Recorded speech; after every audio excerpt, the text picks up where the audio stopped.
Whew, just got hot. All right, in 5, 4, 3, 2, 1. It is a little warm up here. Hey, everybody, welcome back to Tuesday Inside Extraordinaire. It's William Jones and Wyatt Jones here. We're in the log cabin in the Heights. We've been getting a lot of questions asked since we've been doing these. Yeah, absolutely. They've been a big hit.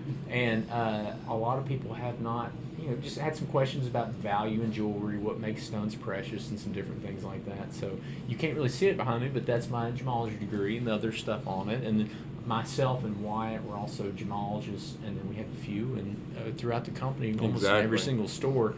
And so it's just a degree that we've gotten that's really covered everything from, precious stones, semi-precious stones, diamonds, appraisals, and everything on that. It's just very important for us to have a GG in every store. Mm-hmm. I mean, you never know when you're going to get used. So. And a GG is a graduate gemologist. Yeah. Yeah. And it's about a 7-month program. Yeah, and I think I ended up grading like 3,700 gemstones. Yeah, and we did. And it's 7 months, but it's, it's from 8 in the morning until 4 in the afternoon. It's like having a job. Yeah, it's not like your typical stone. So it's a lot of material. I mean, you grade hundreds and hundreds, if not thousands, of stones. And diamonds, too. Yeah, and really get a lot. And you see, a lot of the things that you see are, certifications that are attached to diamonds. People see that a lot. GIA certifications are done from graders that graduate from the gemology school, especially GIA. And a lot of people probably don't know is that we actually have SLC diamond grading as well. Yeah, so we could actually give you your own lab report. Since we have completed the gemology course, we are accredited to do a lab report for you through Sissy's Log Cabin. I mean, you'd have your whole picture of your inclusions, just like a GI lab report. Yeah, it's just an awesome thing to have. Yeah, we can do that on appraisals, anything like that. But the same accreditation that you look online and you see, GIA certifications, different things like that. We have people in-house that have gone to the school and that are accredited in it and that could work in GIA. There were a possibility to it. But exactly. Let's go straight into it. So talking about GIA and the certifications and search used for diamonds, you hear a lot about the 4 C's of diamonds, and it's kind of a catch-all term, but this is really how the value is kind of gauged onto a diamond.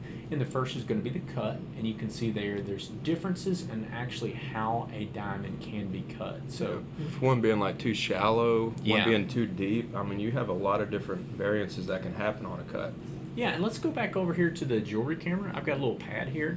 So just while we're on cut, so on here, this is our pad. We have these on our front counter if you ever want to come in and get these things explained. If you ever go through a diamond presentation, you'll get to take this home with you and see exactly what you've gone through. But cut is simply how they found the rough out of the ground and how they're going to make that rough look into a faceted diamond or into what you would normally consider, like how you would consider a diamond. And it goes from, we consider a round, and then everything that is not round is considered a fancy cut diamond. And that's simply because a round, brilliant cut diamond is the only diamond that really has a mathematical equation on how it's to be cut. You hear a lot about the ideal diamond. And that's simply because there's a certain amount of angles and proportions that are put into that diamond that make a certain amount of light go through the top, reflect back out of go through the top into the bottom, and then reflect back out. And that's really where you get that brilliance. And I mean, when you have a perfect cut diamond, like an excellent cut diamond, your fire is going to be unbelievable. Your dispersion is going to be awesome. I mean, when you see some of these diamonds that have that excellent cut, it really catches your eye. And it was actually designed by Tulkowski in the early 1900s, and in 1919, a mathematician made it was a mathematical equation on how to reflect the light out of it. It took a while to actually get one cut, but when you hear ideal cut diamond, that is a round, brilliant cut that it just matches those specifications. That's all it is. Yeah, it's a perfect cut diamond. Your facets actually line up. You lose the most rough, which is why the round is the highest price. It's around 10% more than what we consider like a fancy cut. I mean, you can compare them, and you really see that round has that perfect cut. But some people like that fancy cut. And then back on here, going to the jewelry camera too, or that one's perfect right there. You can see the difference in between too shallow and too deep. Now, those are rounds. And the only difference in those is that the cutter chose to actually set the stone into the way he cut it, to cut it too shallow purposely or to cut it too deep. And my dad always uses a great analogy. So you have 2 carats of rough, and you cut one into a perfectly ideal cut stone. Yeah. That's 1 carat, and then you cut one into a 1.5 carat stone that's too shallow. Exactly. And everything else being the same, which one costs more, the 1.5 carat or the 1 carat? And the answer is they cost the exact same. Because you have that 1 carat has the value from the ideal cut to it. The 1.5 carat has the weight, but it has a shallow cut, and so you can see a lot of different things on these. And it's one of the things we see the most now, especially when people bring things in from online and say, "Hey, this diamond is this price. What's the difference here?" And another thing they don't talk about is like on a GI lab report, someone that brings it in offline might say it as a GI lab report, but on the lab report itself, it doesn't notate anything about the diamond being cloudy. So seeing that in person is really why we pick our diamonds. And let's go back up to the chart there. So there's a lot of different things you see there. So number one, cut is the thing that you really don't see if you just look at the specifications. Now color, you can see there. Color goes from a range from D to Z. D being perfectly, no color whatsoever. No nitrogen. And Z being very, very yellow. Yeah, and whenever I'm with a client, one thing I do recommend is if you can do white, gold, or platinum, probably like anywhere from a D to an I. I mean, you might have some J color that's not as yellow as most other J's. So when you keep that in mind, like yellow gold, like an I to a Z looks fantastic. Yeah, that's one of the things too. And a lot of people. Let's go to the jewelry camera on the pad here. So this is another thing we have here. So we have from D to Z, and like Wyatt was talking about, generally what we consider colorless is D to F. You really cannot, on a white piece of paper with perfect light, you can't see anything into it. G to I, maybe a tiny bit if you have good training onto it, or depending on that. Once you get into the J and up, you can start seeing some different things here. So all we're saying is if you're going to do white gold, because the background of the ring is going to be white, you really have to get into this colorless or near colorless range. But if you really, really want yellow gold, and you might have a D to an I color stone, the best thing you can do is put a white gold basket behind it, because you don't get any of the tint of yellow in there. You get to get your favorite yellow. I mean, it's just everything about it. Well, what pops they the stone. do now with that 18 karat kind of colored yellow gold, it looks awesome. Oh, too. fantastic. It used to be a little bit more of a duller yellow with the 14 karat. Now they're mixing some different metals into it. So that, I think the rose gold is really growing on me. Absolutely. Well, let's go back. So we've gone through cut and then also color. Now, clarity, this is one that really gets a lot of misconceptions, because when somebody says something about clarity and you immediately think, oh my gosh, I want my diamond to be clear. Yeah. And clarity is just kind of how they rank, the inclusions of the what inside. you see on the inside. Yeah, because, how diamonds are formed was billions of years ago, this massive pressure shift in the plates in the earth, and, just imagine magma, lava, everything down in the core of the earth pushing together. And then all the carbon. Yeah, pushed in there. You're always going to have some type of marks in there and they're not necessarily bad. A lot of them give way to, where it was formed, kind of, the conditions that it was formed in. So it's not just thinking about something like it's dirty or looking through there. But if we can go back to it here, is that, clarity is going to it's going to start at flawless, which is absolutely nothing in the stone whatsoever. It's perfectly just diamond crystal, and then it's going to go through on jewelry kind of into that included category, and that's going to go up to about I3. The majority of things past that are not considered gem quality. They're industrial grade. You see them a lot on drill bits. It's a very, very small portion of diamonds that actually make it into the gem quality. You see a lot about surplus of diamond inventory everywhere, how many diamonds are pulled out of the ground, but a very, very, very, very small portion of them are actually gem quality. So if we can go back to the diamond pad over here, let's go to the jewelry camera. Same thing off of our pad is that we're going to start off into flawless, and we're going to go up to the I3 marking here. And I mean, I would say 1.5 carat and down. Generally an SI2, which would go into your slightly included and down. So anywhere from here over is going to look what we would consider visually flawless. No doubt.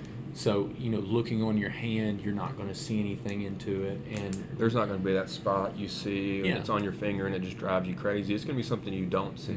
And again, like I said, it's not so much to think of something that's dirty. As long as it's a really good cut stone and it's got that really pop to it in the fire, it's going to look gorgeous on your Oh, hand. fantastic. But anything in that SI2 and down is really where we're going to go, and we're going to say, that's going to be a gorgeous stone. That's the majority of the things that we're going to. 99% of our inventory is SI2 and down. Yeah, I think Dawn's was like SI1, SI2. Yeah, absolutely. I mean, her diamond is beautiful. She really shows that off. Fire polished. It's a gorgeous stone. And the whole setup. But yeah, that goes to there, and the price differences on this is where we're really getting at, because I mean, an internally flawless ideal cut 1 carat is going to be wearing like the $40,000. Yeah, and I think in our diamond counter we have an internally flawless eye color.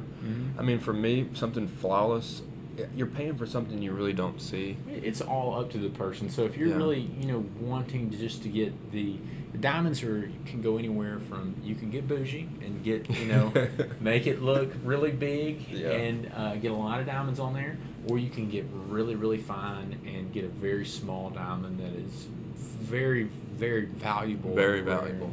So, and rare. Yeah, it's all up to you on that. But did we cover all those? I think we got we color, didn't talk about clarity, cut. Oh, we didn't carat weight. Yeah, okay.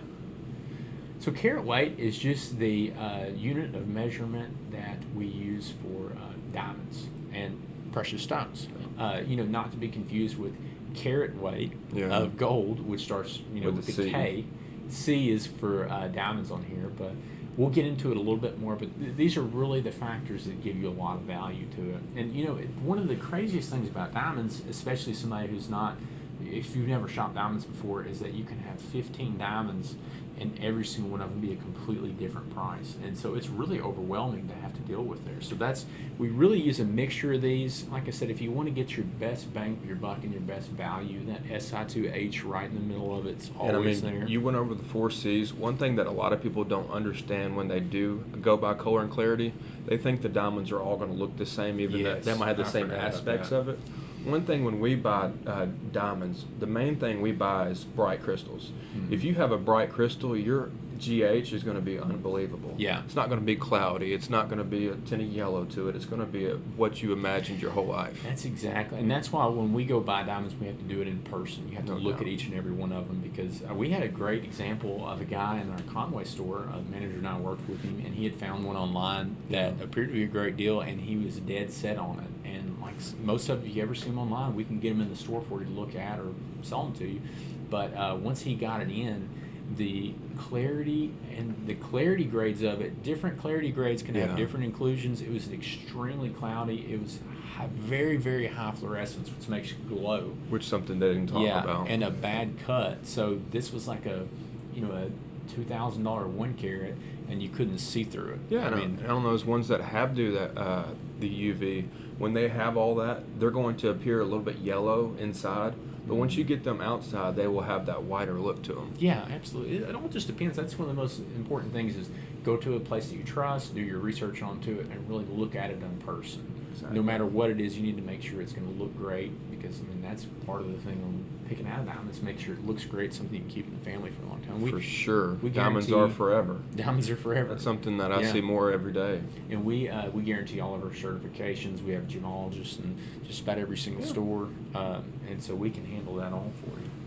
Let's go over to the next slide. Now this one is going to be, what's the difference between 18 karat and 14 karat gold? So pretty much the only real difference in 18 karat gold and 14 karat gold is just the amount of gold they use. Yes. With 14 being 58.5 and then 18 karat being 75% gold, that's your biggest difference. And the easiest way to get that, like Sissy taught us years ago, is whatever the carat weight is, divided by 24. Exactly. So it's just a fraction. So 14 divided by 24 is going to give you a percentage of 58.5, 58, something around in there. And the reason that they actually do these mixes of gold is for a few different reasons. It's going to be price, it's going to be strength, and it's going to be kind of the color and the look of it too. No doubt. It's that, you hear a lot of, if you had 24 karat gold, one of the reasons that gold was so precious throughout human history is because it's very malleable, and so it's a metal that they could find in the ground, you know, and you can actually bend it yourself. You can move it into different things. It's not going to break. That's just so crazy to think about with gold, bending gold. Yeah, 'Cause, absolutely. I mean, you wear these rings in 14, 18 karat every day, and they can withstand any amount of damage. I mean, they're very strong. Yeah, so 24 karat is, you know, you see the old miners and they go and they bite it and no, it's fool's gold. So it's kind of like that, but it's really about how malleable it is. So pure gold, you can bend it a little bit with your hands. It's not the best to wear as jewelry, especially in these precious stones. 14 karat is extremely strong. It gives you that look, still has a good value into it. That more than half the weight is actually in, you know, pure gold. And then, you know, 18 karat, of course, is going to be a little bit more malleable, but you can get really cool colors with it. And it's 75%, you know, pure gold too. Yeah, when I think of 18 karat gold, I always think of Roberto coin, which is a great line of jewelry we have. Yeah, and also, you know, platinum. Like platinum, the different metals are going to be different aspects of it. You know, like sterling silver. What's sterling silver? Like 95%. 925, I'm pretty sure. 925 silver. So they'll have different stamping on it. Silver will have a stamp on it. Platinum will have, normally we see like a 950 stamp. 950 PT. Yeah, we'll see some different things like that. But, you know, your carat, the K, is going to be specifically for gold and kind of the percentages that it is through there. All right, the next one was, what is a gemstone? So you had some good points, but I'll just go ahead and read that. By modern definition, a gemstone is a mineral or other natural material that is beautiful enough, durable enough, and rare enough to be used for personal adornment or for the embellishment of personal possessions. So make it for jewelry. It's durable enough to wear for jewelry. It's sparkly enough. It really gives it a great look, and it's rare enough. That's one of the things that was left out of that definition. For sure. I mean, the range of gemstones you have, from colors to everything. I mean, when you think of a diamond, you always think of a white or a yellow. Obviously, there's red and blue. But when you think of gemstones, every color of the rainbow, I mean, whatever's your favorite color, you could find that gemstone and just go with it.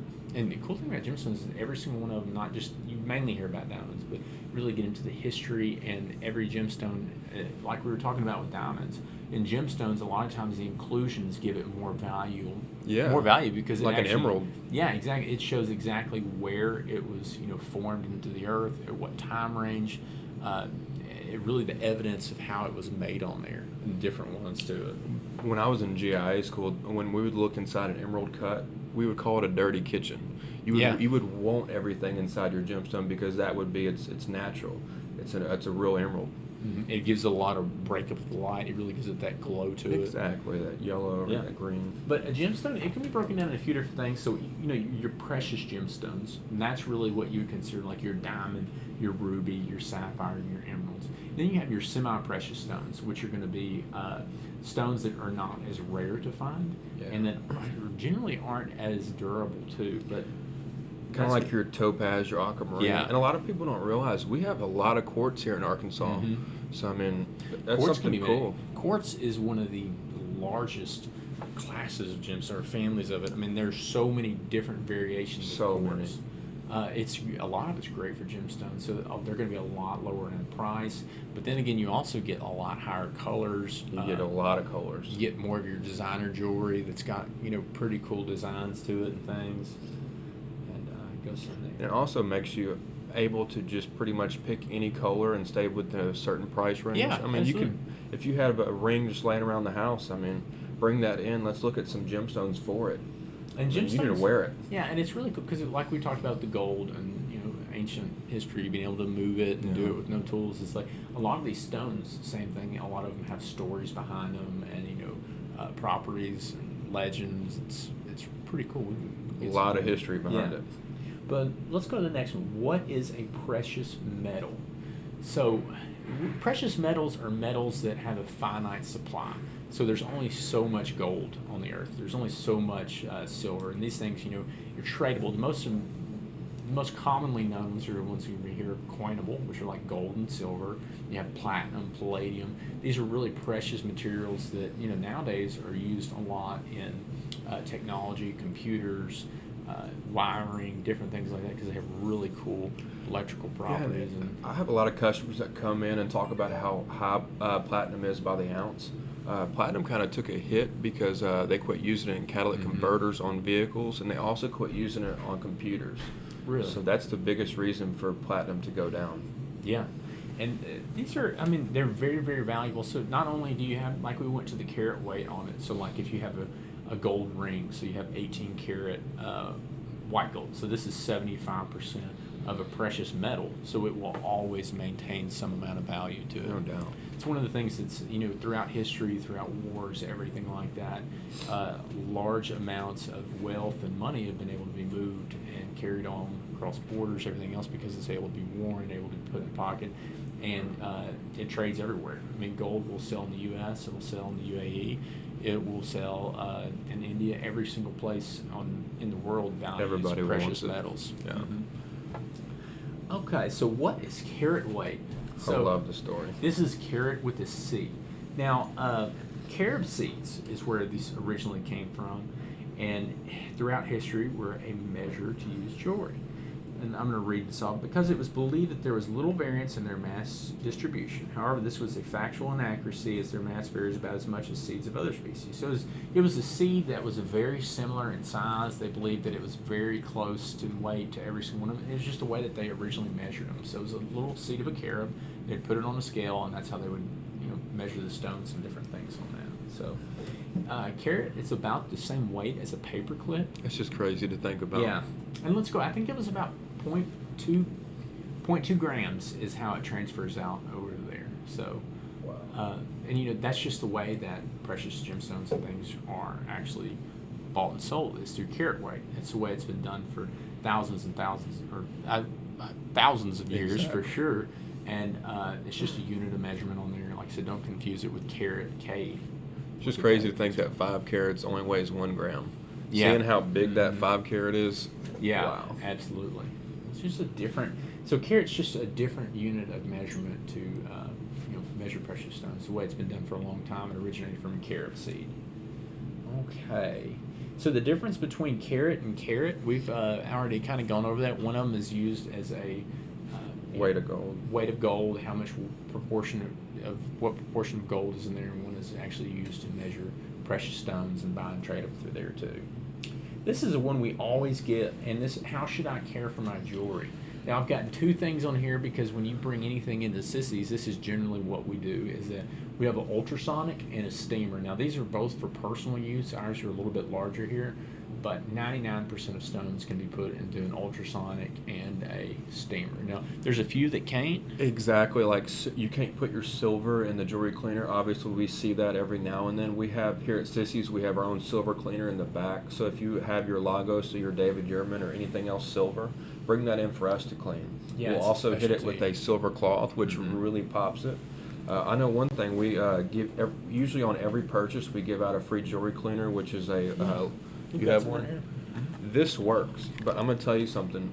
You cannot replace how clean we get it here at Sissy's. With our steamer, you get off any dirt or debris that is stuck on, and it just makes it look brand new every time you come in. Yeah, so this is just a jewelry cleaner. You can just take the lid off, put your jewelry in there. It's got a brush in it, and just shake it around. Some of the things you really have to watch out for, I think it's ammonia is the one that Yes. really can damage things. Now, pearls, opals, and things like that. Yeah, be careful. Yeah, they're organic. They're a little porous, so they can absorb whatever you put them in. So just be careful with using any cleaning products with them. But you touched on it. The ultrasonic is awesome. Because It is. It was let's pull that picture back up, because I always thought it's so cool, because nobody really understands. The one on the left is going to be an ultrasonic, and that's it's basically like a metal tub that it heats whatever liquid is in it. And it vibrates. And it vibrates and uses sonic energy to kind of knock everything off. So, if you ever walk in the back at Sissy's, you hear this, Yeah. and you put your jewelry in there, it knocks off the majority of whatever's on it. And then we have a steamer, which is, like I said, that's a personal one. I think that might be like a jewel jet or something. You can actually buy those for your house. And you put your jewelry in there, it does high pressure steam across it. It gets everything off the back of the diamond. Unbelievable how great it can look. One thing about the ultrasonic that a lot of people don't talk about is one thing it's really important for us is when we size a diamond or a ring down, when you bring the metal all the way down, it kind of pulls the prongs off those smaller stones. So we'll actually leave it in ultrasonic for about an hour. With it vibrating, we're just checking to make sure your stones are still tight. And if one falls out, we put it back in and tighten your stones. That is a great point, because that's one of the most important reasons to bring your jewelry. No doubt. We do a 6-month clean check, lifetime guarantee on all of our jewelry, and that's exactly what we do. Is that if you bring your jewelry in, we will put it into our ultrasonic, leave it in there for a while. That just really, if a stone will fall out in ultrasonic, it will fall out in your day-to-day. Exactly. And if it won't, it's in there pretty well. So we check them all through there. And then, too, we get in a lot, too, for clean and polish. We do a lot of polishing for jewelry, which actually, since gold is malleable, like if you get a scratch in there, it can actually move the gold back over there and fill in the scratches, but you will lose a little bit of your material in there. And that's something we generally don't like for people to do, just back to back to back to back, because you're going to lose a little bit of metal.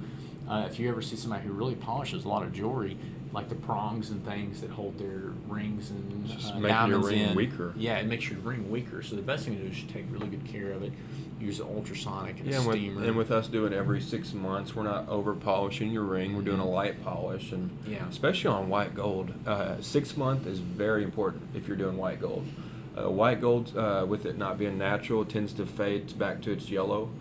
So with us putting the rhodium finish back onto it, makes the ring look brand new, just like it was when you were first given. Yeah, exactly. Rhodium. So gold just has a really property where it just almost pushes that material out. So like if you see it, you've got white gold, and it starts turning black or almost yellow, you can bring that in, we'll rhodium plate it, because again, gold is yellow. So to get it to that white gold look, you have to mix it. And they do a white gold because it makes the diamonds, the micro pave and everything really pop to it.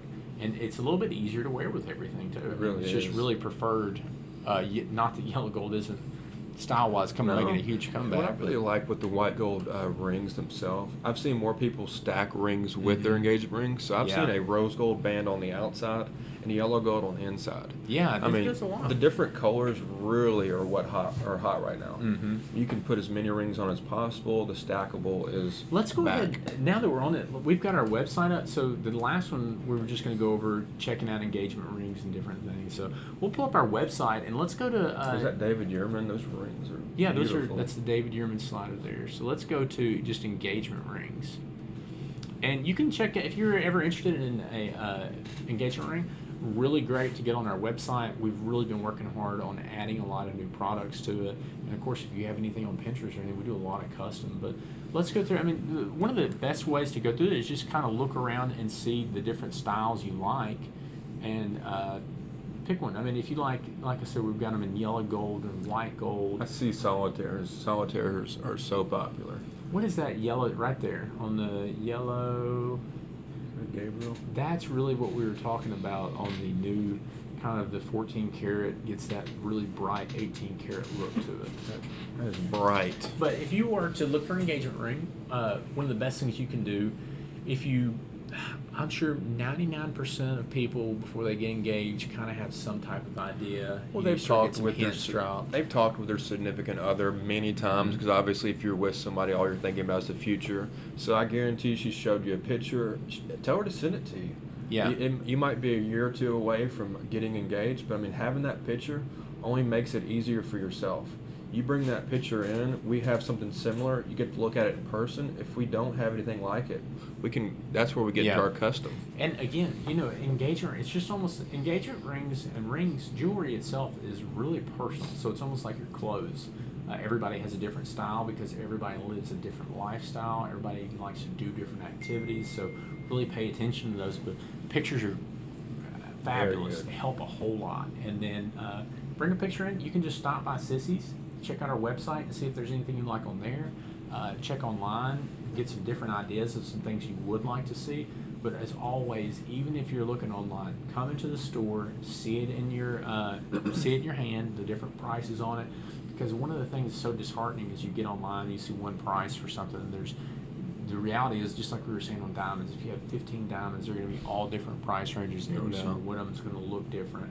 And bring them in and try them on. Because we were talking about the other day is that 95% of people who bring in a picture that's not like a solitaire They don't end up or a getting halo, something. don't even end up getting it because it looks so different on your hand. Well, and also, I mean, on Pinterest, you never know what size the carat the picture is. Like, I had this lady bring in this ring off Pinterest, 5-carat ring. She had no idea it was 5 carats. So, I mean, with her seeing what it looks like in person, it really changes your mind. Yeah, and with our selection, we're going to have something you like. I mean, that's guaranteed. And by far, we have the largest selection of loose diamonds, mountings, anything you would get. I mean, I don't even know where you would have to go to see more. We have thousands and thousands of mountings in every single store, hundreds and hundreds of diamonds in every store.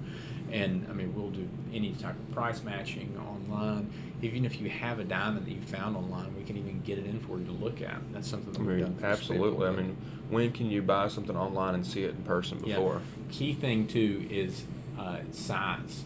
You know, no doubt. That's one of the biggest things too, because you've gone through so much work on picking this thing out, paying for it, going through here, and you want to be able to give it to her and have a good size. I mean, for sure. Say it's always what I would say, it's always better to have it too big, because at least when she takes her pictures, especially after you give it to her, you want it to go over her knuckle. You don't want to have a picture forever that's halfway on her finger, and that's all you hear about is, hey, you didn't get my ring size. That's why we have a jewelry emergency sign out exactly front, because we don't want that to ever happen to you. But a cool thing that we do is that we've actually got coasters downstairs. Oh, I know. Those are nice. And they have about 8 to 10 different ring designs on them, and they're a sizer too. So, like, if you ever need to, you can take them home with you. You can It's try helped them me on. out tremendously. Yeah, it's great. Another thing is if she has a ring that she wears every day, I mean, if you could get that for the day and figure out what ring size it was, that's another good option for that. I don't know. Yeah. So let's pull up the jewelry camera. And just a little tip on this is that, okay, say you've got her ring right here. Now, this is my wedding ring. But now I can put this on and say it only goes to that first knuckle right there. That is a really good indicator of what the size is. So you can come in and we can do a ring sizer, and we can, put it to right there, and we can say, okay, she's probably a 6 or a 7. Yes. And we can go off of that. That's the easiest way, and probably the most nonchalant way is just go in there and try it on. Figure out which finger it goes to, and mark on where your finger it is. That, and I mean, if you're lucky enough to be able to bring her in to let her look here, that's one of the best things. All of our salespeople here have referral sheets. So basically, we take all your information, we take the ring size. So if something you want to surprise her or whatever, we have all the information with us. That's what with this diamond pad. Whatever you come and look at, we're going to write the prices down exactly what you looked at, ring size, and give you everything to where even if you don't want to purchase them for a few months, you know exactly what is going on. It just makes it easy for you. You're not stressed out about that. That's just one less thing to be stressed about. We always talk about Sissy's experience. It's great. We've had bridal brows the last couple Saturdays. Fantastic. We've had finger foods and drinks and things around the store. Our stores lay out great for social distancing, coming in and checking things out. Like I said, we'll be more than happy to do anything we can for you. But for sure. That's all we. I have one thing today. I would like to add. Father's Day is Sunday. For the guy that has everything, we have William Henry knives, which are unbelievable. If he's a big collector of cars, big collector of anything, having the William Henry as a collection is awesome. And we did a live stream with the designer. I mean, that is Matt from cool. William Henry, and it all was made in the United States. Yeah, I mean, unbelievable pieces, and of course we have Rolex. And we have a lot of men's jewelry, Tudor, David Yurman jewelry. I mean, a lot of things. And like I said, just everybody likes to get jewelry or some piece like that, especially like so you've got an outdoor day. We have Luminox watches. It's starting to get in the summertime. People are going skiing, wakeboarding, and then of course hunting season is going to come up. We've got a lot of great things on there: handmade knives, cufflinks, all kinds of stuff for Dad. We have a lot of stuff for Dad. So I mean, if you could just come in, ask for one of us, we'd love to help you find that gift for him. It's our 50th anniversary sale too, so. You can't beat that. No, absolutely not. Well, I think that's about all we got. You got anything else? Well, William, thanks for having me. Yeah, I can't help it. You're my brother. So. All right, guys. Well, thank y'all so much for tuning in to another Tuesday Inside Extraordinaire. If you ever have any questions about the jewelry business or anything, ring designs, anything like that, just let us know. Tuesdays we do kind of more of an informal, kind of just topics and things like that. Thursdays we go through and we do trunk shows with some jewelry and stuff. So we'll be doing that this Thursday. Yeah. I'm here Tuesday through Saturday. I work the front counter. So if you ever need any help with anything, just ask for me. Yeah, Wyatt Jones, my brother. He's at the. Good job, Nathan. He's at the Little Rock store. Come in and see us. All right. And Thank remember, y'all. life's too short for ordinary jewelry.